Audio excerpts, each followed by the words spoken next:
Hello everyone, my name is Levi Prater. Today I will be presenting to you my final case study on NASCAR. The National Association for Stock Car Auto Racing, or NASCAR, was formed in 1947 by a group of bootleggers in the North Carolina and South Carolina area. They gained a lot of experience doing their bootlegging operations and decided to form their own racing league.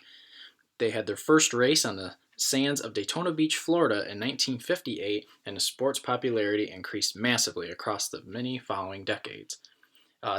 Taking your attention to the graph on the right, each line signifies a company that owns tracks that NASCAR races on: International Speedway Corp., Speedway Motorsports LLC, and Dover Motorsports. So, as you can see, the graph has been only going down since about the Great Recession, and it has not recovered since. And we're really just in an era of transition. During that same time, a lot of retiring superstar drivers: Jeff Gordon, Dale Earnhardt Jr., Matt Kenseth, Tony Stewart, and just so much more. There's been changes to the racing and playoff formats. A lot of traditional fans did not like these changes, and they were maybe made to attract a younger fan base and with the shorter attention spans. And they have to move to a contemporary approach of strategic control and place a priority on listening to the fans, gaining new ones, and making their experience the best it can possibly be. Moving on to the pestle analysis, the biggest political factor that can help or hurt NASCAR is regulations. Governments go through transitions of power here in the United States, and typically regulations are either cut or implemented. This impacts the car manufacturers and the sponsors involved. They all require extra capital in order to be able to participate in the sport. So, if NASCAR is going to gain additional manufacturers like Dodge or Honda, those companies need to be able to afford the business venture. Pandemics can also shut things down, as we are seeing now, and different states have different situations, so they're going to open at different times, and that's a big deal right now this year when they're trying to get races back going. On the economical side of things, the condition of the economy has a direct uh, correlation with how much disposable income race fans have, and those currency exchange rates are also impacted by the shape of the economy. And international fans travel between borders to different races, so that is going to directly impact their exchange rates. Sociocultural, there's it's no secret that NASCAR has been struggling with diversity, and they've done a lot with their Drive for Diversity program. This program's helped many young drivers get their racing career off to a great start. Some of them have even risen to the top cup level of racing. If NASCAR is to grow out of the small bubble it's placed itself in over the years, it will require diversity, having a wide range of driver personalities, and just let each one of them stand out in their own unique way. They have their own stories, interviews, driving styles, mannerisms, celebrations, everything. And so the sport will not only be able to regain its lost popularity by introducing and appealing to more demographics, but it will launch the sport to new heights. I included a picture here of the next gen race car that will start here very soon in 2022. It was pushed back because of the pandemic by 1 year, and it could probably have some hybrid technology. Legal, so minimum wage laws will directly impact the track and how much they're having to pay their workers during a race weekends.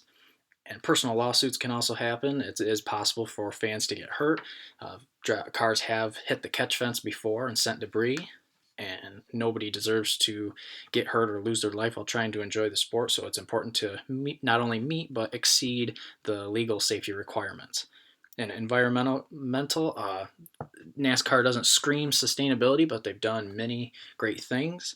LED lighting at tracks, solar power, new tire compounds, increased efficiency from the track equipment, and new racing fuel. They developed an entirely new racing fuel to help emission standards. So this is going to be well received by younger generations that value these traits. Now looking at Porter's five forces, the threat of new entrants is very low. It's super expensive to set up any racing league, and NASCAR now owns the International Speedway Corporation, and with most of the tracks in America now. There is a competitor, Formula E. It's a brand new all electric sport. They're primarily overseas in Europe racing and the Middle East a little bit. but you got to keep an eye on them. They're the fastest growing sport right now. The bargaining power of buyers. NASCAR fans right now have very high bargaining power. With the sport in transition and needing the fans, NASCAR is going to listen to them and give them what they want. Same with the suppliers. This power is extremely high. This force is it runs the sport. Without the sponsors and everything like that, funding the cars and the drivers, this whole NASCAR thing would not be possible. So it's extremely high. Threat of substitute products. The iRacing has been a very neat feature and program over the last few months, and it's really taking off. It is a threat, but it's also a complement because it's going to appeal to the younger generations.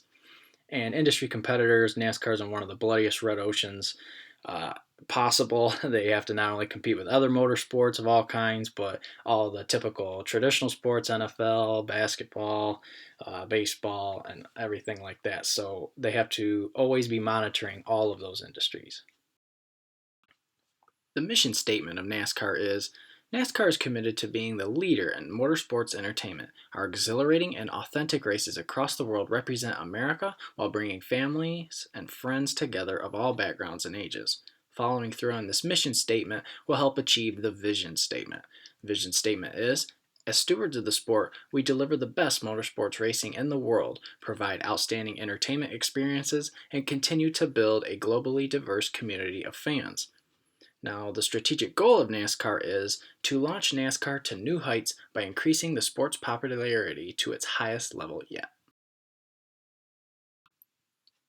In order for NASCAR to achieve their strategic goal, they're going to have to follow many smart objectives. The first one being once NASCAR is back in action this year, to launch a season long social media word of mouth style marketing campaign and contest that takes place across all of social media platforms and involves all of NASCAR's employees with the hashtag MyNASCARRaceDay. And it's going to be used to personalize how those individuals celebrate their NASCAR race day. We'll get drivers in on it, crew chiefs in on it, the announcers, pit crew members, NASCAR executives, and of course the fans. Fans will be able to view the post with the hashtag and see views from the grandstands, a family barbecue, and just so much more. And the word of mouth style of this, if one fan just convinces one of their friends to take interest in the sport or possibly become a fan, NASCAR can literally double their fan base. It sounds simple, and easier said than done, but it is just one fan gains one friend, and you have doubled your fan base. The second smart objective involves improving the midway experience. That's the area outside of the grandstands. Cup Series driver Brad Keselowski stated that the midway experience has to be driven and it needs to feel like a local fair on steroids with a race. So the second smart objective is this year, as soon as financially possible, to invest $5 million towards the improvement of the fans' midway experience by bringing back NASCAR's trackside commentary, as seen in the picture, and purchasing 6 carnival games, 8 food trailers, 12 beginner level go karts, 12 competitive level go karts, and the barriers needed for those 2 go kart tracks. The third smart objective NASCAR needs to follow is when it's financially possible this year to invest an additional $2 million into the development of the next NASCAR Heat video game that's due for release this holiday season, 2020, and it implements a new popular soundtrack, multi-generational career mode, and the addition of all the NASCAR leagues beyond just the top 3 series. So as you can see in the picture, we have the Arca Menard series, Xfinity, Peak Mexico series. There's a few wheeling series that take place in America and in Europe as the bottom right. That's the Whelen Euro series. You also see the blue logo, Gander Outdoor Truck Series, and the Pinty's is in Canada. And in the very center, NASCAR Cup Series is the main league. So incorporating a video game with all these divisions is cross-promoting, and just spending a lot of time in a video game will help build emotional attachment. The fourth smart objective that can be done is in the months leading up to the 2021 season, NASCAR will pursue a 3-year partnership with Airbnb to provide affordable accommodations for traveling fans, as well as assign a minimum 12 races per season sponsor for one of the Cup Series drivers. during those 3 years. So this is going to combat the rising costs of hotels, transportation, insurance, and everything like that. It's also going to be very popular among young generations. They'd be willing to go stay at an Airbnb to go for their race weekend. And the fifth and final SMART objective is at the beginning of the 2021 racing season, NASCAR will invest an additional $3 million into the Drive for Diversity program, where 3 pairs of scouts will begin traveling to various countries with strong cultures in racing, where they will collaboratively recruit a minimum of 6 prospective NASCAR drivers during the 2021 season. This is just going to help fulfill the mission statement of looking like America. And NASCAR has a strong history, it can't be denied, but it can become even stronger with a diverse group of drivers. If NASCAR expects to rise above its current situation, it has to take on a diverse group of drivers that better represent America and its people. Expanding beyond the paper and the SMART objectives, the SMART objectives will help the sport regain its lost popularity, but some of these ideas will help launch the sport to new heights. The current CEO of NASCAR, Jim France, is 75 years old. It will not be long before he wants to really start enjoying his retirement. So the next CEO has to be comfortable in the spotlight, seen every weekend at multiple events, and getting to know each of the drivers and just really making the rounds around the track. So the new CEO will be professional and personable. The next idea would be to bring back the International Race of Champions, or better known as the IROC series.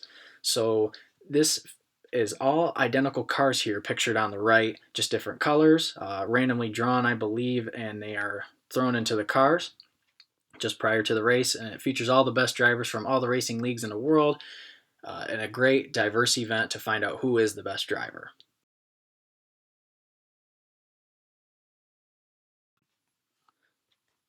Another idea is a multi-generational racing series. The picture in the middle, you can see how NASCAR has progressed as the years have gone on, the different generations of race cars that have come along, and just getting some of the main Cup Series drivers to race in some of these different cars will help bring nostalgia back that people thought was gone forever, and it will just be a fun event that will build hype of itself. And they can easily start at the bottom there with either the Hudson Hornets or the Ford Galaxies and race on a local dirt track and just have some fun.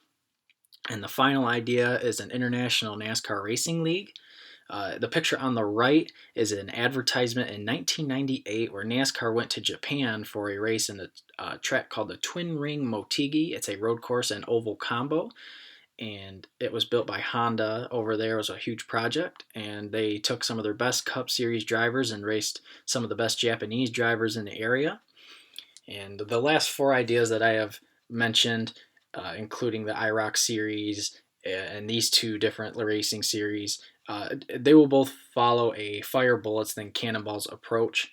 If gunpowder in this scenario is capital funds, we don't want to fire a cannonball right away and waste all of our money. So fire a bullet, make sure we're on target, then things are successful. And once we figure things out, then you fire a cannonball and have great success.